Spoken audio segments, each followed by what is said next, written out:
we go again. Snow is back in the forecast, and a skeptical city wants to know, will it or won't it?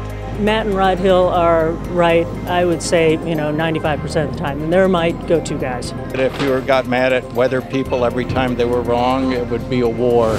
Plus, a Southern Oregon rancher's unique and bouncy solution to keep wolves off his property. And one of the best tennis players in the country finds himself in the fight of his life. I was just freaking out. I was so scared. I've never been so scared in my life. His journey from the hospital bed back to the court. KGW News at 6 starts now. So we're listening. We heard the rumors. About half of you are mad at us because you didn't get any snow this weekend. But then again, there's the other half of you who did get snow, so you think we were right, half wrong. Okay.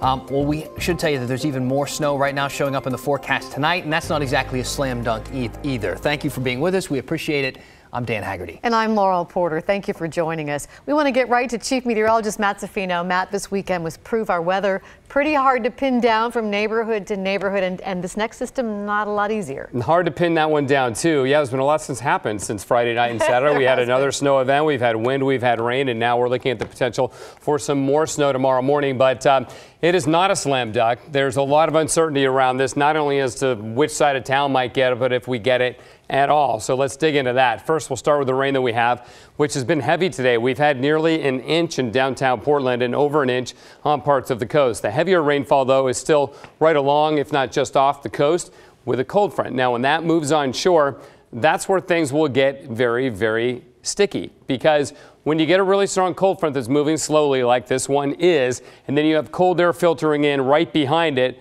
but it's still precipitating really hard, that can lower the snow level in and of itself all the way down to sea level by a process called dynamic cooling, which I wrote about on my Facebook page if you want to learn a little bit more of the technical side of that. But we have a winter storm watch out for the Portland area, not south of about Canby, but for Portland and Clark County, and then up through Longview. And what that means is that conditions are favorable for this event, which is a snow event, to develop. It's not a certainty. It could also go the other way and could not happen at all. So that's what we're looking at, and I wish there was more certainty around it, but there's not, and there really won't be until later on tonight. Now, I'm going to show you a map here that is showing us where the heaviest rain is going to fall between tonight and 10 a.m. tomorrow morning. And it's really quite easy to see the axis of this heavy rain right through Portland, the purples and the reds. The reason I'm showing you that is because that's where we're going to get this really intense precipitation. And the band doesn't really expand very much. It kind of indicates that this front may not, if it doesn't stall, it'll be moving very, very slowly. So that will allow those other processes to come into effect and potentially drop the snow level all the way down to the valley floor. This is not an east wind event. It's not delivering cold air out of the gorge. It's just a situation that can happen dynamically when the when the snow melts into rain really, really quickly, and there's a lot of snowflakes that melt into rain above us. Well, that's a cooling process because you're taking heat out of the atmosphere in order to melt the snowflakes from a solid to a liquid. So that cools the atmosphere. So that's why the heavy rain may turn to snow. About 3 to 6 a.m. is the time frame for that. And we could see a lot of snow above 500 feet. A little more certain we'll get at least some, say 1 to 6. But for the valley floor, it could be nothing or it could be several inches. And there is still a lot of uncertainty for elevations below 500 feet, which is where most of us live. So that's what we're looking at. On the other hand, the Cascades, a whole lot of certainty there. The ski report is just amazing. We'll talk about that and how much more is on the way a little later. Back to you guys. Come on, that's interesting stuff. Melting the snow, making it chillier. It's really fantastic. It's just great physical processes. So if you're into the science of it, go to my Facebook page. You can learn more about it. It's pretty cool. We'll do it. Thank you, Matt. Thanks, Matt. So this forecast for snow over the weekend did force a lot of businesses to close early. They were just hoping to be safe. You can imagine how much money it cost them to do that, how much money they lost. KGW's Nina Melhoff is downtown tonight. Nina, some of them are pretty upset about it. Yeah, it was bad, Laurel. We have seen your tweets, your Facebook posts, the glares at the grocery stores, the shouts at the street corner. Hey, we get it wrong sometimes, or sometimes it doesn't materialize like the models said it would. We don't want to be wrong. It's not good for us either, but possibly this critical Valentine's week just might make up for some of that income lost from businesses. The internet is a snarky place, especially for something like this. All chained up and no snow to drive on. Green grass where we thought it would be all white.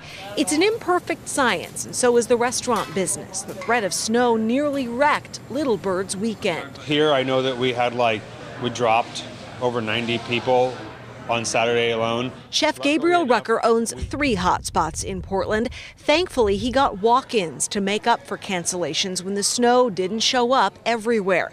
While other chefs voiced their anger online at the lost money, Rucker says it's not worth it. I have stopped trying to come up with reasons for why people are or are not showing up. When Michelle Obama tweeted that she was postponing her talk at the Moda Center out of caution for the snow, most understood.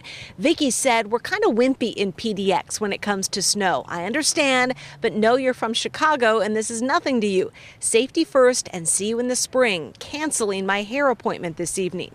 This woman said, thank you so much. I was very worried about driving 6 hours in normal conditions from Eastern Washington to see you. It meant thousands of people canceled their hotel rooms, dinner reservations after, and shopping trips. Downtown Portland hotels like the Lucia felt the hit. People in Oregon who maybe didn't travel because of expected snow, or people in Washington who couldn't travel because of actual snow that fell, and snarled up the roads. I mean, that's a definite impact. Valentine's week is critical. It's their bright spot to make money after a slow January. Little Bird is almost booked. Hotels are offering discounts and packages to make up for the losses. I've been doing it for 12 years. I know what's in store when your team, whoever, like all of the news predicts that it's going to snow. And that's just going to happen every year. He's been around a long time. He kind of knows the deal. So Valentine's Day, they're really counting on that. It's not going to make up for those losses, but it's going to help. Guys, back to you. All right, so one side of the coin talking to the people downtown. Nina, thank you so much. If you're talking to people, maybe say Mount Hood area, they definitely got snow where it is actually still going strong now. So great to see it up in the mountains. KGW's Pat Doris checked up on travelers and people just looking to have some fun in this snow, and there's a lot of snow to have fun in, Pat. Absolutely. Take a look at this car. It's one of the folks who live in this area. Hasn't been moved for a few days, but that gives you an idea. It's been stacking up, and we've got the lights there on Ski Bowl for nighttime skiing going on. There's that much snow. There's a lot of people here. It's been a bit of tricky driving, but really, for the most part, folks are having a blast. First, the challenges. Above 2,500 feet, Highway 26 turned from wet to slushy to snowpacked. Semi-drivers had to chain up. I didn't see too many others stopping, though. A ways up the mountain, we did find this logging truck in a bit of trouble, but that was it. Clear sailing otherwise.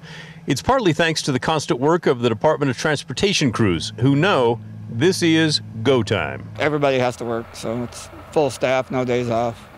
Just go, go, go. Some I met up here came for one reason: fun in the outdoors. This cross-country skier said he just had to get out. I don't want to sit at home and be one of these people that doesn't like winter. I found him working his way back up the trail from Trillium Lake. It's a popular destination in both summer and winter. Today, it's a good workout. It's pretty nice. A little bit heavy snow, a lot of trail clearing, trail blazing, because there was no trail in front of me, so it was hard work, but it was still fun. Kevin and Danielle Noble brought their dog Jackson up to romp in the snow. Oh, he loves the snow. He's so used to the snow, but it's fun just seeing him run and just loving it. He goes crazy for it. He's from Michigan. She's from Toronto. They love this time of year. Just the calmingness of it. It's so quiet out here. When you get away from the road, it's just everything's just quiet and just so relaxing. They're not the only ones enjoying the snowfall. Rolling through the tiny town of Government Camp, we found lots of cars and lots of snow. This is prime season for winter fun on Mount Hood. And I've been checking in with Trip Check this afternoon and this evening. Really have not seen any major problems for people going over the mountain to Central Oregon.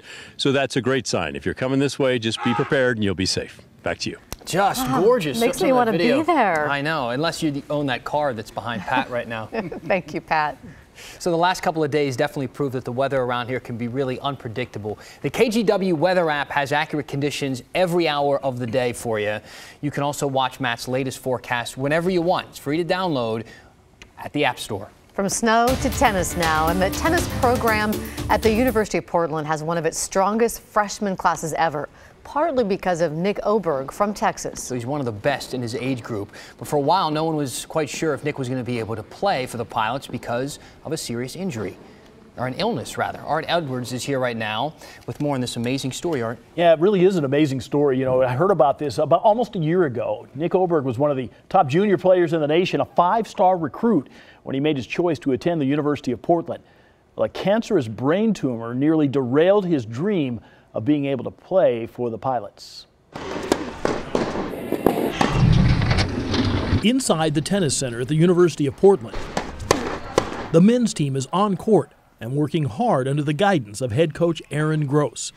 These players are from all over the world. Same drill, make sure they know where your weakness is. But none has had a journey like freshman Nick Oberg. There's a part of you, a part of me that feels like I'm just really lucky to be coaching you and you're here, you know. Lucky because when he signed his letter of intent in November of 2017 to follow his older sister and play tennis at the University of Portland, Oberg had an excruciating headache.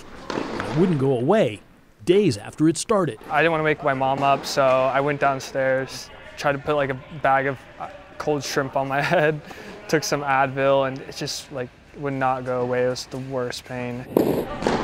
They went to a hospital where doctors found a grape-sized tumor in his brain. I was just freaking out. I was so scared. I've never been so scared in my life. He underwent 4.5 hours of surgery to remove most of the tumor, then chemotherapy and radiation.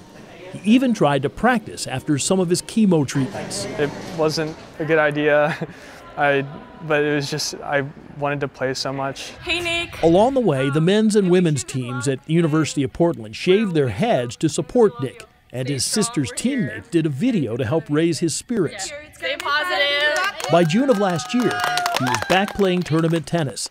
When he got to campus last fall, he was ready to go. You know, he's got something that none of the rest of us have, and that's an understanding that, you know, something really precious can be taken away, and a tennis loss is not that. I think that his sister Anna got to watch him in his first home match of this season, a win against Portland State at #2 singles. last Sunday watching him play, I was just, regardless of the result, I was just so happy to see that he could still play. Oberg says he's better and stronger than ever and appreciates the game more. For a while, I didn't think I'd be able to back the same level. I remember sitting in the bed, like watching old videos of me playing tennis, and I was just, man, I hope I can get back to the level or even better. And just, here I am now, super grateful and happy to be here.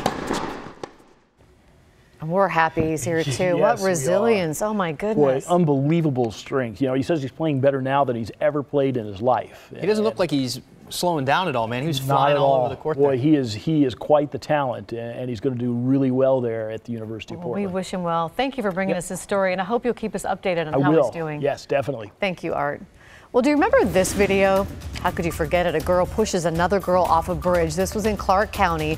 She survived, and in a new interview has some harsh words for the young woman who pushed her. Plus, a Southern Oregon rancher fed up with wolves hunting his livestock. I am about willing to try anything if it'll keep the wolves out. He has an eye-catching new method to show you to spook the wolves before they move in for the kill next.